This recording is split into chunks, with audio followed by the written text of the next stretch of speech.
Hello everyone, मैं मिथुन सिंह स्वागत करता हूं आप सभी का। आशा करता हूं आप सभी बहुत अच्छे होंगे। कंप्यूटर की क्लास शुरू करूंगा उससे पहले एक छोटी सी अनाउंसमेंट।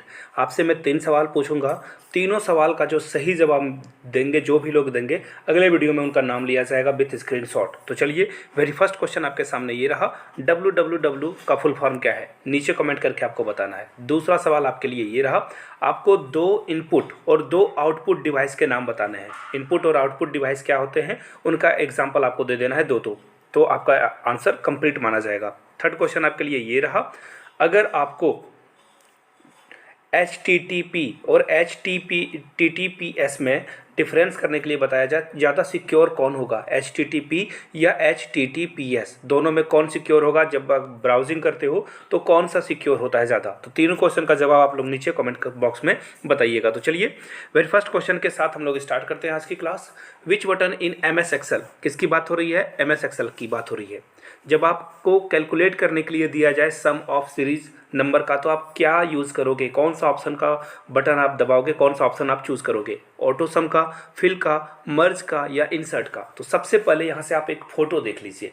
फोटो में आपको क्या दिख रहा है? इमेज में आपको दिख रही है क्लियरली कि जब आप कोई नंबर को ऐड करते हो ना, तो आप ऑटो सम का अगर फंक्शन लगा दोगे, ऑटो सम का जो है फंक्शन लगा देने के बाद क्या होगा, आसानी से वह खुद ब खुद ऐड हो जाएगा। ये फंक्शन सिर्फ MS Excel में आपको अवेलेबल होगी। इसलिए मार्कशीट वगैरह जो है और या फिर अकाउंटेंट जो भी काम होते हैं ना, पैसे को लेकर लेन देन वाली बातें होती है, बैंक में भी जो है MS Excel का यूज़ किया। एक्चुअली बैंक में जो है दूसरा सॉफ्टवेयर यूज़ होता है, बट वो प्रेरित किससे है? MS Excel से मोटिवेटेड है। ये आपका राइट आंसर हो जाएगा। ये पहला क्वेश्चन था। आगे बढ़ेंगे अगले क्वेश्चन की ओर। उससे पहले बता दूं, अगर आपको इसकी पार्ट 2 चाहिए आज रात को, तो नीचे कमेंट करके कम से कम 20 कमेंट आने चाहिए पार्ट 2 का। मैं अगले ही दिन आपको इसके ऊपर जो है वीडियो बनाकर दे दूंगा। चलिए, क्वेश्चन पूछा गया है BCC का मीन क्या है, यानी कि व्हाट डज BCC मीन। देखिए, सबसे पहले तो आपको ये फाइंड आउट करना है कि BCC होता कहाँ पे है। तो देखिए, BCC आपको मिलेगा ईमेल में। जीमेल आप है ना आपके मोबाइल में, तो जब आप ईमेल में जाओगे, जीमेल में जाओगे, तो आपको देखिए कुछ इस ऐसा इंटरफेस दिखेगा। इंटरफेस का मतलब, जब आप इस ऐप को ओपन करोगे ईमेल को, तो आपके सामने कुछ ऐसा खुल जाएगा। जब आप डेस्कटॉप पे ओपन करोगे तो वहाँ पे आपको देखिए BCC भी मिलेगा, CCC भी मिलेगा, CC और सब्जेक्ट भी मिलेगा, और टू का ऑप्शन भी मिलेगा। टू का मतलब जिसे आप भेजना चाहते हो, यहाँ से आपको फोटो तो दिख ही रही होगी। टू में आप ईमेल एड्रेस यूज़ करोगे, जैसे मेरा है yourmithunSingh@gmail.com। आपका भी कुछ होगा। नीचे CC का मतलब होता है, जैसे कि सपोज कर लो कि आपका कोई बॉस है और वो जानना चाहता है, उसने आपको जो है 20 लोगों को ईमेल करने के लिए दिया था, आपने ईमेल सेंड किया है या नहीं? तो वो बोलेगा कि CC में बॉस का आपको जो है ईमेल आईडी लगाना होगा, तो बॉस को भी पता चल जाएगा कि आपने कितने लोगों को ईमेल किया है। लेकिन साथ में आप जब yourmithunSingh@gmail.com पे मेल करोगे ना मुझे, तो मुझे भी पता चल जाएगा कि आपने जो है अपने बॉस को बताने के लिए CC यानी कि कार्बन कॉपी लगा रखी है। लेकिन अगर आप चाहते हो कि आप मुझे ईमेल भी कर लो और ये ईमेल किसी और को नहीं पता चले कि आपने जो है यहाँ पे ऐड कर रखा है दूसरे को बताने के लिए भी, तो देखिए उसे बोलते हैं ब्लाइंड कार्बन कॉपी। BCC का मतलब होता है ब्लाइंड कार्बन कॉपी, जहाँ से सामने वाले को, जिसे मेल कर रहे हो आप, उसे पता ही नहीं चलेगा कि ये BCC लगा हुआ है। यानी कि ऑप्शन क्या हो जाएगा आपका? बी राइट आंसर हो जाएगा। चलिए आगे बढ़ते हैं क्वेश्चन नंबर 3 की ओर। थर्ड नंबर क्वेश्चन है, who invented the world wide web? World wide web आपसे मैंने क्वेश्चन भी पूछा था। चलो, पहला क्वेश्चन का आंसर तो यहाँ से मिल गया आपको। इसे जो है खोजा किसने था? तो देखिए, इसका राइट आंसर क्या हो जाएगा? टिम बर्नर्स-ली ने। टिम बर्नर्स-ली ने जो है 1992 में जो है ये वर्ल्ड वाइड वेब जो है खोज लिया था, पहली बात।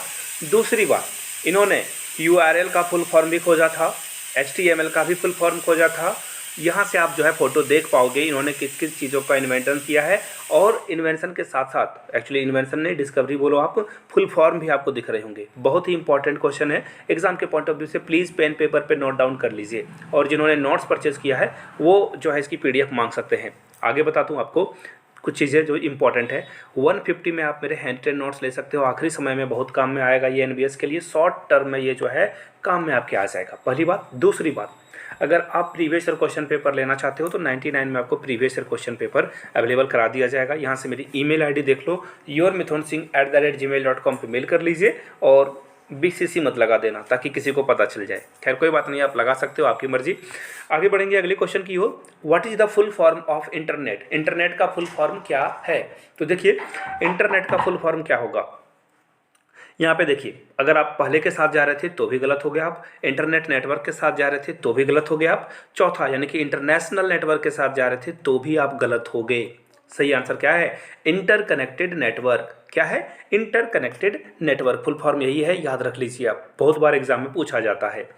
आगे बढ़ेंगे अगले क्वेश्चन की ओर। Each computer on a network is recognised by a unique IP address के कारण जाना जाता है, HTTP के कारण जाना जाता है, या HTML या फिर www के कारण जाना जाता है। तो देखिए इसका जो राइट आंसर होगा ना, देखिए यूनिक की बात की जा रही है। सपोज कर लो कि आपके घर में एक लैपटॉप है, मेरे घर में भी एक लैपटॉप है, और आपके बगल वाले कैफे के पास भी एक लैपटॉप है। तो तीनों लैपटॉप से अगर किसी को ईमेल जाता है, थ्रेड जाता है, एब्यूज़ आप किसी को कर देते हो, तो पुलिस कैसे पकड़ेगी आपको, कैसे कैच कर लेगी? सीधी सीधी बात है, आपके कंप्यूटर में एक IP एड्रेस है, मेरे कंप्यूटर में भी एक IP एड्रेस है, और कैफ़े वाले कंप्यूटर या लैपटॉप में भी एक IP एड्रेस है, जिससे पता चल जाएगा कि ये किसके द्वारा भेजा गया है। याद रखिएगा इन चीज़ों को, यानी कि राइट आंसर आपका क्या हो जाएगा? IP address. नीचे कमेंट करके बताइएगा मोबाइल में कौन सा एड्रेस होता है। एक्चुअली मोबाइल को कैसे पहचाना जाता है कि मोबाइल, ये मोबाइल आपके पास है, और कौन सा मोबाइल किसके पास है, किस मोबाइल से मैसेज गया है। तो जैसे कंप्यूटर के लिए मैंने IP एड्रेस बताया, मोबाइल के लिए कौन सा जो सिस्टम है या फिर क्या है वो टर्म जो आप यूज़ करोगे, नीचे कमेंट करके बताना है आपको। आगे बढ़ेंगे अगले क्वेश्चन की ओर। MS वर्ड में जब रेड लाइन अंडरलाइन हो जाए, यानी कि लिखते लिखते अगर यहाँ से पहले फोटो देख लो आसानी से, तब आप चीज़ों को और अच्छे से समझ पाओगे। कंप्यूटर में अगर आप कुछ लिखते हो, और देखिए कभी कभी ना ग्रीन लाइन भी आती है, इसका मतलब है कि कहीं आपने स्पेस या कोमा छोड़ा हुआ है। लेकिन जब रेड लाइन आ गई, इसका क्या मतलब होता है?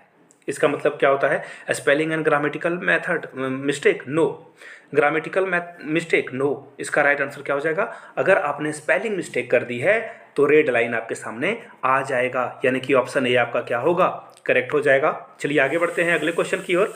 नेक्स्ट क्वेश्चन आपके सामने ये रहा, which of the following is not related to web search? Web search यानी कि आप किसी चीज़ को सर्च करने के लिए जो है, किसी सपोज कर लो कि आप कंप्यूटर अभी पढ़ रहे हो, तो आपको कंप्यूटर की कोई बुक चाहिए PDF में, तो आप गूगल पे सर्च करोगे।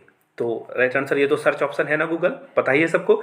याहू भी सर्च इंजन है, सर्च वहाँ पे भी आप कर सकते हो, और बिंग में भी आप सर्च कर सकते हो। लेकिन फेसबुक क्या है? एक सोशल मीडिया वाला प्लेटफॉर्म है ये। यहाँ पे क्या है? ये सिर्फ सोशल मीडिया यहाँ पे यूज़ की जाती है। राइट आंसर क्या हो जाएगा? ऑप्शन बी आपका राइट आंसर हो जाएगा। चलिए आगे बढ़ते हैं क्वेश्चन नंबर 8 की ओर। 8 नंबर जो है यहाँ से आप देख सकते हो, विच of the following is best suited for the preparing the result of a class student? मैंने पहले बताया था, अगर आपको याद हो, जब मैं पहला क्वेश्चन आप लोगों को पढ़ा रहा था उस समय क्या पढ़ाया था कि आप जब भी मार्कशीट तैयार करते हो ना, यहाँ से एक फ़ोटो भी देख लो आप मार्कशीट की, ये कहाँ पे तैयार हो रहा है? MS एक्सेल में। देखिए एक और बात है, आप तीनों जगहों पे, चारों जगहों पे, एक्चुअली चारों ऑप्शंस जो है ना एब्सोल्युटली करेक्ट है, लेकिन क्वेश्चन में देखिए एक वर्ड के कारण ना आपको सिर्फ और सिर्फ MS एक्सेल के साथ जाना था। बेस्ट पूछा गया है, सबसे अच्छा कहाँ पे होगा? MS एक्सेल में होगा। नंबर को जोड़ने में, परसेंटेज निकालने में, वहाँ पे बहुत सारे फंक्शंस की आपको मिलेंगे। कहाँ पे? MS एक्सेल में। तो यूज़ MS एक्सेल। आगे बढ़ते हैं अगले क्वेश्चन की ओर। यूनिवर्सल हेल्प के लिए कौन सा शॉर्टकट की यूज़ किया जाता है? F1, F5, F9 या F12? तो देखिए इसका जो राइट आंसर है ना वो हो जाएगा F1। यहाँ से आप जो है एक F1 की इंटरफेस को देख लीजिए, फोटो आपको दिख रहा होगा। इसका क्या मतलब है? सपोज कर लो कि आप कुछ काम कर रहे हो और आपको हेल्प की ज़रूरत होती है, आप अपने कीबोर्ड में F1 प्रेस करोगे, आपके सामने ये इमेज आ जाएगी, जो हेल्प चाहिए होगा आप यहाँ से पता कर पाओगे। इसे ही बोला जाता है यूनिवर्सल हेल्प। आगे बढ़ेंगे अगले क्वेश्चन की ओर। अमेजॉन, फ्लिपकार्ट, अलीबाबा, ये एग्जाम्पल हैं। ये किस तरह के एग्जाम्पल हैं? अमेजॉन से आप क्या खरीदते हो? कपड़ा, जूते, घड़ियाँ, है ना, चाय भी खरीद सकते हो, कॉफ़ी भी खरीद सकते हो। Everything is available on Amazon. Flipkart में भी आप दवाइयाँ, जूते, बुक्स, है ना, 100 तरह की चीज़ें, सॉरी लाखों तरह की चीज़ें आप खरीद सकते हो। सेम ये चाइना का ऐप है अलीबाबा, वहाँ पे आप अलीबाबा से आप पेमेंट भी कर सकते हो, पेटीएम, फ़ोनपे, गूगल पे टाइप का ये हो जाएगा।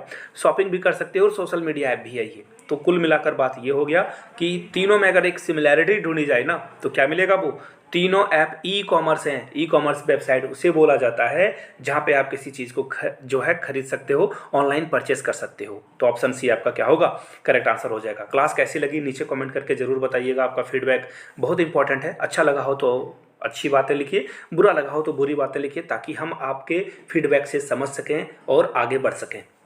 एक और बात जो फिर से दोहरानी है, 99 में आपको previous year question paper NBS KBS DSSP के मिल जाएंगे, 150 मेरे हैंड रिटन नोट्स आपको मिल जाएंगे। यहाँ से मेरी ईमेल आईडी देख लो, yourmithunsingh@gmail.com पे मेल कर लीजिए। इंस्टा पे हो then do follow me @imithunsingh। एक और बात, अगर किसी को बताना हो कि आपने मेल सेंड कर दिया तो BCC का यूज़ कर लेना है, CC का यूज़ नहीं करना, अदरवाइज मुझे पता चल जाएगा।